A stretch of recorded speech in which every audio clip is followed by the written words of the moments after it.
Welcome to the Daily Items High School Football Podcast, our weekly review of each local high school football game scheduled for this weekend. And now, here are your hosts, Daily Items sports editor Kurt Ritzman and lead football writer Todd Hummel. Hi, I'm Kurt and this is Todd, and welcome to our first game night podcast of the 2018 football season. Yeah, it should be once again an exciting football season around here. Of course, we've got a new football team this year. Midwest will play an independent schedule this year, which should be fun. And I think this year is probably more wide open, barring Southern Columbia, obviously, but more wide open than it has been in many years around here. A lot of graduation losses last year. Should be a real fun season. Midwest has a team. Give us a quick rundown of how that came about. Well, it didn't look good for a while. I think people were a little concerned out there that there might not be a football team this season for some of those seniors to play on, but it got passed in January. They got some NFL money. Coach Brad Hatter's, they looked real good in that scrimmage. Now Columbia's a Class A school. You kind of have to take that with a grain of salt. But there's some winnable games on this schedule for them this year, and they have some experience back. The quarterback Mark Pincione started at EJ last year. Owen Zeckman has an offer from Delaware. He's going to be a real good two-way player for them at tight end and linebacker. They have some experienced linemen back.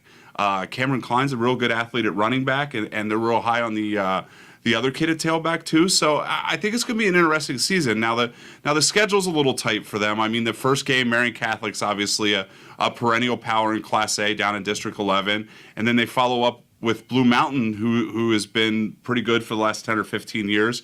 But like I said, there's some games on there that they should probably be a favorite.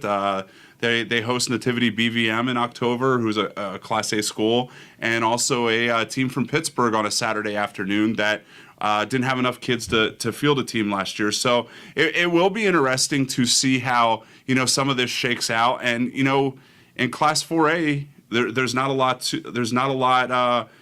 to have to vault over to get a district playoff berth. I mean, with 5 teams, top 4 teams are going to get a district playoff berth. So a couple wins, Midwest could even get into the playoffs this season. Now you're heading out to hometown to see that game. What do you want to see from Midwest to feel like, okay, this first season could be fun? I just think being able to move the ball a little bit and just putting on a good showing. I really don't think, I think Marion lost some kids from last year. I don't think this is the Marion team of a year ago. It's still going to be a good football team, obviously. But I really think that, a good showing gives them a little bit of confidence. I think there's probably a better chance of winning this game than it is, beating a 5A Blue Mountain team next week. But,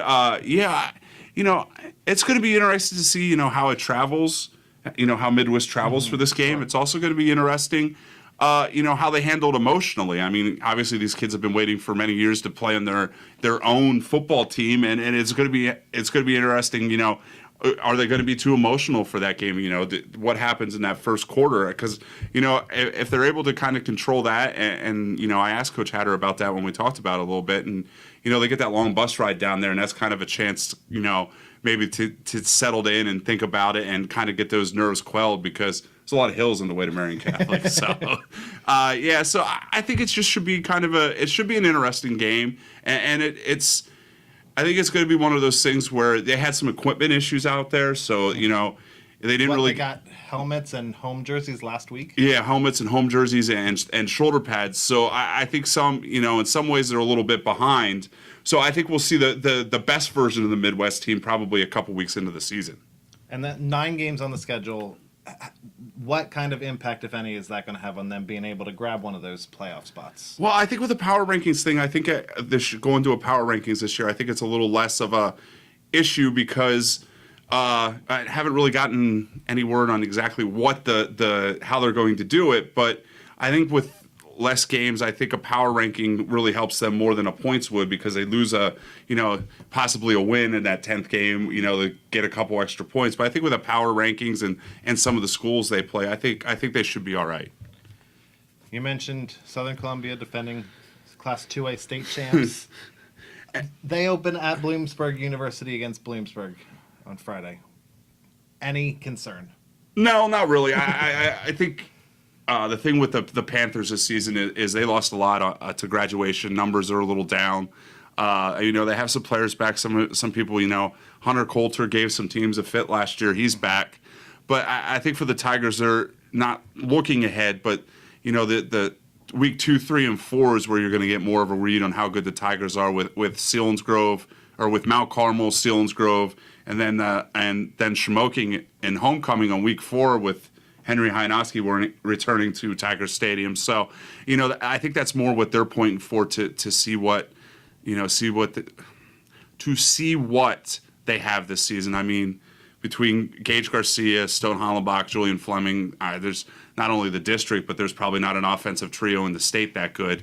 And the only thing that they really have to replace 2 linemen and a couple defensive linemen, and they seem pretty, with the depth that they have out there in the line. We were sitting there doing the preview on Friday, and Coach Roth had their depth chart there. They go 6 deep at every defensive line spot. So I think they can even survive not only graduation but some injuries up front. And another name to watch out for the Tigers is Gage Garcia's little brother. They're big talk about him coming in his freshman year. Gavin Garcia, different runner than Gage. If you've seen Gage run, more of a power guy. Has speed but breaks a lot of tackles, and Gavin's a little different. Gavin is a kind of a speed back and going to be more of the Hunter Thomas role for that Southern offense. So that's something to keep an eye on. And this is a team that's probably looking ahead to district playoffs, and that they're probably going to face Mount Carmel twice. I think a lot of people expect a lot out of the Red Tornadoes, and I think if they can handle those 2 Mount Carmel games, I think we're talking about another state championship team. 2 teams we talked about, Midwest and Southern, on the front of our preseason edition. Make sure to check this out in Thursday's paper. Lots of good stuff in there. Ooh, surprise cheap plug, buddy. Hey. Good job. If I bring in the actual things, it helps me remember to talk about what I need to. A game that I'm pretty interested in is Danville at Schick, two of our real good teams from last year. I know the Braves had some graduations, and Todd talked to Coach Todd Tilford about that at practice, and here's what he had to say. We definitely lost a great group of seniors been together, but we think these guys have kind of been waiting their turn. We have some key contributors coming back. I think they're very excited for their senior year. It's a fun, competitive group, and very excited. I think they're going to step right in and hopefully continue what we've established the last few years. Last year was the first year that you guys kind of switched from the Delaware T and went to the spread. Does these losses kind of change your philosophy this year? You guys are going to try and stick with the spread offense? Yeah, we like what we're doing. We think as a coaching staff we've improved with what we want to do with it and what we're all capable. I feel like we just kind of scratched the surface. We put up a lot of points last year, and we feel we have the athletes and the kids know what they're doing to continue that and hopefully improve on it. And that spread allows Coach Tilford to take advantage of his son Lucas, who's one of the fastest players in the area. And Lucas is going to take over for his brother Gabe at quarterback. And expect to see sophomore Duncan Weir playing a little quarterback for them too. I think Coach Tilford wants to get as many athletes on the field, to get the ball in their hands. And also, they have a veteran line. So I think a second year in this system is going to be really interesting. Scored the most points they had in a number of years at Shikellamy last year with this. And it was, I think the bigger issues in replacing some of these guys is going to come on defense. Between Gabe Tilford and Josh Krieger at linebacker, both of those guys forced a lot of turnovers. I think Gabe scored 6 touchdowns on either special teams or defense last year. That's going to put a lot of pressure on Ulysses Mercado at the only returning 2 returning linebackers with Evan Bingaman. But, I think Ulysses was kind of a surprise for them last year with over 100 tackles and being on the Division I first team. So, I think they have the talent. It's just a little bit of experience, and tough first matchup with Danville. Danville's kind of the opposite of the Braves, or the same as or the opposite of the Braves. Danville, Schick has inexperienced skill people. Danville has everybody back in the skill positions. Mm-hmm. Schick's experienced up front. Danville's not very experienced up front. For Danville, they're making, I don't know if it's a complete offensive switch. Coach Kaiser wasn't willing to commit to that or admit to that in the preseason, but they're going a little spread too. KJ Riley takes over a quarterback for his brother Peyton. KJ played a little bit last year as a freshman when Peyton got hurt. Peyton's going to play wide receiver for the Ironmen. The other Peyton Persing, who was one of the fastest kids in the area, and if you saw any pictures of him in track, we knew what Peyton did this winter, and he spent a lot of time in a weight room, and he's really fast. Shane Kozik, they're going to move him around, tight end, wide receiver. Kaiser really likes the variety of backs he has. They're not very experienced, but there's some good athletes back there between Joey Harris, Jagger Dressler, Evan Welliver. So I think they're pretty confident in their skill positions. It's just a matter of how long does it take this line to gel. And Danville's kind of in the same boat. They open with Schick. They have the favorite in the Hack 2 the next week probably if Danville themselves aren't in a matchup with Loyalsock. So Danville and Coach Kaiser are going to find out pretty quickly how good they're going to be this season. You mentioned Henry Hynoski earlier. I did. First game this Friday night. Milton home game that's moved to Danville's Ironman Stadium. I know you're planning to head out there today to really get into that game. But what are you looking for from the Indians and two teams who struggled last year, but Milton really ended the season strong, got a win to snap a long losing streak in week 9. They're really excited and out at Shamokin, and I think that almost even underplays it. They really think that Henry is going to turn around the Indians. They have a lot of confidence. They had a lot of people in the weight room all winter. Everything I'm hearing from other reporters that have seen them at times this season have been really impressed. So I think there's almost a worry of overconfidence now at this point that this is a team that's been 1-9 the last 2 years, but really hasn't really proved much on the field. And I think this is a good opportunity. I think Milton is an improved football team, but is not so great that I think most people expect Shamokin to win this, and will provide a test because Philip Davis at quarterback, and they have some guys to replace the skill positions. Tony Manzano's gone, a couple of the other receivers are gone, but Phil Davis had a great season passing the ball.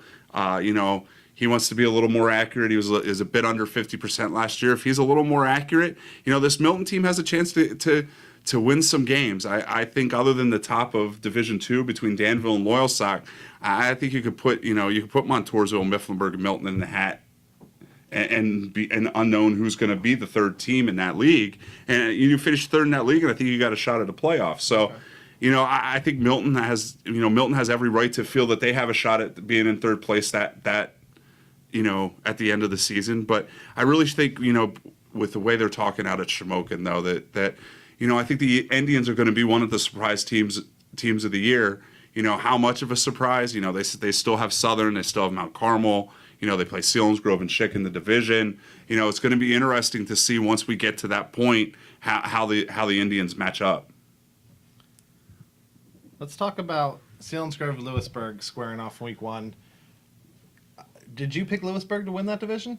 I did. I think Lewisburg has the most people back. I think, they might have the most balanced offense back of it. Well, non-Southern division again. Most balanced offense back at this point between Nick Shedleski at quarterback, throwing to Dylan Farinato. Max Moyers had an 1,000-yard season last year as a freshman. And they're coming off, two of their most impressive rushing performances probably in the last 3 seasons. Moyers had back-to-back 200-yard games at the end of the regular season. So, I think Lewisburg has to be considered the favorite. And, what better way than the team that has either won or shared the title the last 2 seasons to find out and, to find out how good you're going to be this season. And obviously this is going to be a different Selinsgrove team this year. Graduated Logan Libby, the third leading passer in the state. We talked to Coach Hicks about that a little bit and how they're replacing the leadership void at quarterback and on the field. So far, good offseason. We've had a bunch of linemen in the weight room in the offseason, knowing that, we're going to kind of lean on Joe Kahn not only to fill that leadership role, but to run the football quite a bit. Looking at Nate Schoen to fill that linebacker position vacated by Sheasley with graduation. And, up front, there's a whole slew of guys that we're looking at on the D-line to replace Tony Dressler. Oh, Going into this season, we talked a little bit earlier about a front-loaded schedule. Tell people, what how you're feeling about your early part of your schedule. Early part's tough this year. It'd be tough any year, but given the losing 8 guys on each side of the football, it's going to be some tough sledding. We open with Lewisburg, who's senior heavy this year. Jersey Shore week 2, Southern 3, Shikellamy 4, followed by Berwick, Loyalsock, and then throw Danville in there a little bit later on. So it's certainly, for a young team, going to be some tough sledding. Senior running back Joe Kahn also talked about, stepping into that leadership void for Selinsgrove this season. Being that we lost Logan Lively, and he was a really good quarterback, and a couple of good seniors. It's tough to replace those guys, but we're doing a pretty good job getting these younger guys up and getting reps with them, and it's turned out to be very good. Is there a sense of maybe having some of you guys not having to prove yourself without those guys around this year, maybe? Yeah, we definitely got to prove ourselves. That's just like every year. Yeah. But because when we're playing teams like Southern Columbia, Berwick, Loyalsock this year, and Danville, new competition, we got to prove ourselves all the time. That's how it goes. Is that one of the interesting parts of the season for you guys? Is just there's a couple new teams on the schedule. Loyalsock's going to be pretty good. Haven't played Danville for a while. Does that make it a little different for you guys this year? Yeah, it brings new competition in, and we're all about competition here at Selinsgrove. So with all that being said, what can we expect from the Selinsgrove offense? Well, actually talked to Coach Hicks today. Danny Schock's going to be the starting quarterback, so they went with a freshman. Beat out sophomore Coy Bastian. Coy's going to be the starting safety. I just think it's going to be a different Selinsgrove offense. They're really impressed with their line, despite the losses. They really like some of their new linemen. And Joe Kahn's coming off an 1,000-yard season, and they've moved Nate Schoen back to fullback. And I really think they have high expectations on possibly having at least 2 1,000-yard rushers this season between Joe Kahn and Nate Schoen. And up front is where they think there's going to be a strong suit this season. And the only guy with an appreciable time back since Schoen's moved back is Blaze Zeiters. And I talked to Blaze a little bit in the preseason about kind of the sense in the new season, what he's seen with the new players so far. Yeah, we got a really young team this year, and a lot of the linemen are left. We had a lot of guys leave, and we got a ton of guys filling in this year. I'm actually excited for it. A lot of young guys. I mean, we had Nate Schoen on the line, but he's going to be playing fullback this year, so tough to replace him. But, it's also good having him at fullback because he knows all the assignments that the guys are going to be blocking, so filling in, stuff like that will be good. And we have guys stepping up this year. Do you feel it's kind of your role to kind of help that stuff along, to kind of show the younger kids kind of what is expected out of them for this season? Oh yeah, definitely. The goal is the line is what comes first. Without the line, you're not going to have a successful offense. Although you don't get much fame out there, they don't really know. But without us, it's not going to be able to run the ball, pass the ball. So yeah, I got to let them guys know that. Even though that we don't get the fame, you got to tell them, hey, they know our guys appreciate everyone on the sideline knows what we did, but it's just. We don't get as much fame as running backs, but we still like it. I went out. I did one high school football preview for our section that you can get in Thursday's paper, in case you forgot from earlier. And I got to go out to Mount Carmel. I think the Red Tornadoes are feeling good. One of the question marks for them is offensive line, but Bill Anderson's back. He's one of the best linemen in the area. Colin Erb is back after missing last season due to injury. And those guys think the other guys are coming along. They like the quarterback, Tommy Riesinger. They like John Ayers in the backfield, Shane Widener out wide. But they start with a tough game with Central Columbia at home. Yeah, I think, in Division III, Southern's obviously the favorite moving down. But, Mount Carmel and Central are probably, right there, thinking they're going to be right there with them. Central has a veteran team back between quarterback Trey Devlin, running back Isaac Gensimer is coming off in a 1,000-yard season. This is a district semifinalist from a year ago. And the Red Tornadoes, I think Red Tornadoes are going to be basically what they were last year. Going to be a whole lot of John Ayers, and Reisinger. It gives them a little more of a passing option. Widener was a big play waiting to happen when he came on, when he moved over to he started playing offense with the injury to, I believe it was. I'm not even going to try and attempt to remember the name, but the other halfback in that scenario is back, and I think that's why they feel comfortable moving Widener outside to wide receiver. To replace one C.J. Reichert, who was a real good two-way player for them last year. And I see no reason why Mount Carmel isn't in that two-way final again, playing Southern Columbia in November, for another shot. And I think this goes a long way to see, where Central Columbia stands. I think a lot of people were surprised by the Blue Jays last year and how well they played. Danville went up to Central Columbia undefeated and lost. When Trey, they did a great job stopping Isaac Gensimer, and I think that's the first time people realized, what kind of quarterback Trey Devlin could be, hitting two big long passes to beat them. But I think playing at the Silver Bowl is always tough, and I think Mount Carmel, has a lot of high expectations. I think the Red Tornadoes probably win this one, but this is probably the best non-Division I game of the week, with those two the big Selinsgrove-Lewisburg game also this week. We have Warrior Run in their first game under new head coach Chris Long heading up to Muncie. Neither team had a great season last year, but week one, anything can happen over the next 12 weeks. So what are you looking for in that game on Friday? Muncie's just a year removed from being the District 4 Class A champions. I think with how wide open that is, other than South Williamsport, they've probably got a good shot to get back at the playoffs. It's hard telling with the defenders. They lost Gage Angelavich. I think they expect Denver Beachel to do a lot for them this year. One of the better athletes in the area. It's going to be a big thing about, trying to keep him healthy. And I think, Chris Long's one of those guys that was around the Warrior Run program for a long time before becoming a Lycoming assistant coach last year. I think he has big plans for the defenders, and there's enough talent there, that started 4 or 5 sophomores last year. I think, from basketball season, I think people know how good an athlete Ahmed Keys is, who plays linebacker and tight end for them. I think he's going to be a big weapon for them.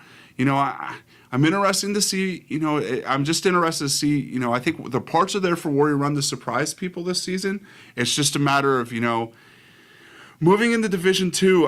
We always talk about Division II being one of the toughest divisions in the state, but after Loyal Sock and Danville, there's a lot of question marks here between, Mifflinburg, Milton, Montoursville. Between the three of those teams, I think a combined 4 wins last season. Add in Warrior Run, who won 2. So the bottom half of that league is wide open. And I think, one of those teams is going to have to step up, and there's no reason why Warrior Run can't be one of those teams. As we look into the season, the team I'm most excited about, non-hack division, is Line Mountain. Won a district playoff game last year, and had a good win over Newport late in the TVL season. They're headed to Tamaqua to open the season. I don't know anything about Tamaqua except kind of where it is. I was going to say, do you even know where Tamaqua is? Approximately.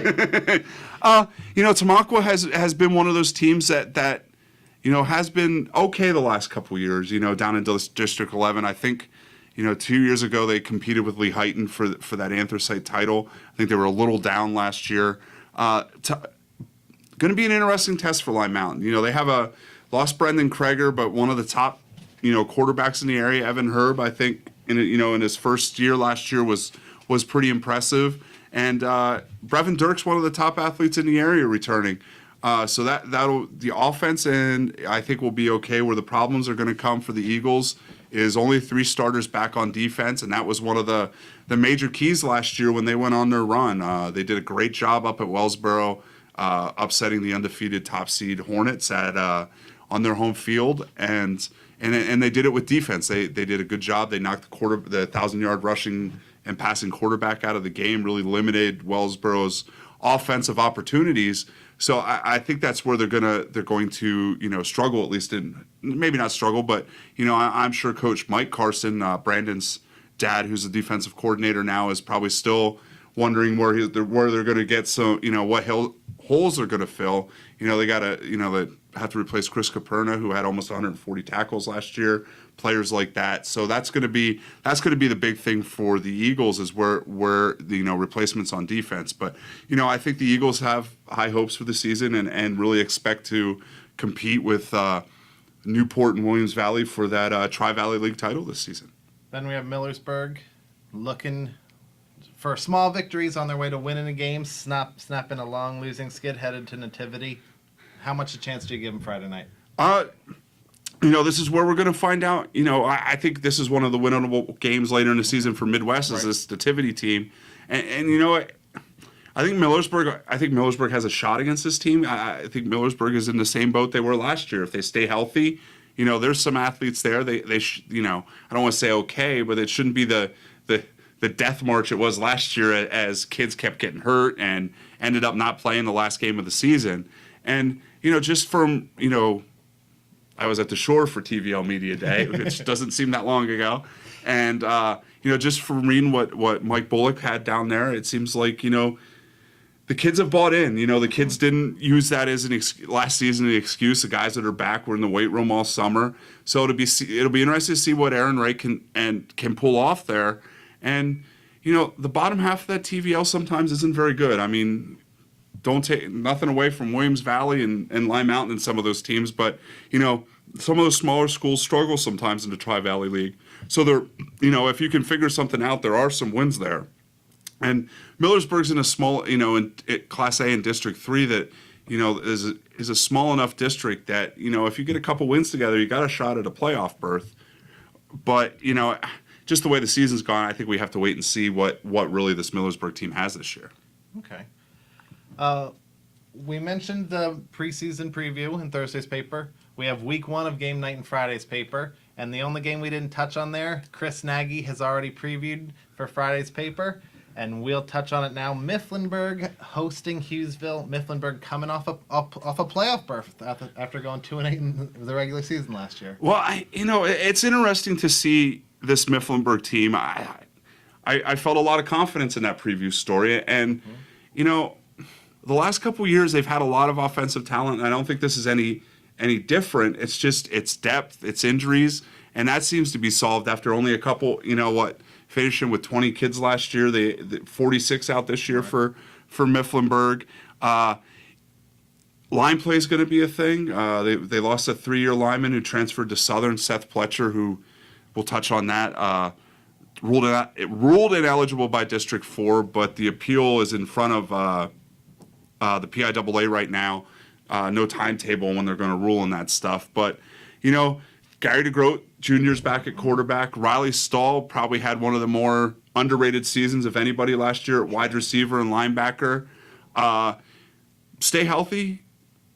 I must have said this 6 times now. The bottom part of that Division II is wide open. And, talking to Chris Nagy a little bit last night, he really thinks I got a shot at 5-5. And, I don't think it's out of the realm of possibility with that schedule and, sneaking into the back end of the playoffs, sure. More practice time. I really think Mifflinburg has a chance to be one of the surprise team. One of those teams in Division II is going to surprise people. When it's 2 wins, 1 win, 1 win, 2 wins. Somebody's got to be better this year. And it could be any of the 4. So make sure to pick up Thursday's paper for our preseason preview, Friday's paper with Week 1 game night, Saturday's paper with Week 1 results, Monday's paper with a Week 1 notebook of interesting tidbits from the game. Follow along on dailyadam.com Friday night for the scores, and check back with us next week for Week 2 of the podcast. Thanks for watching.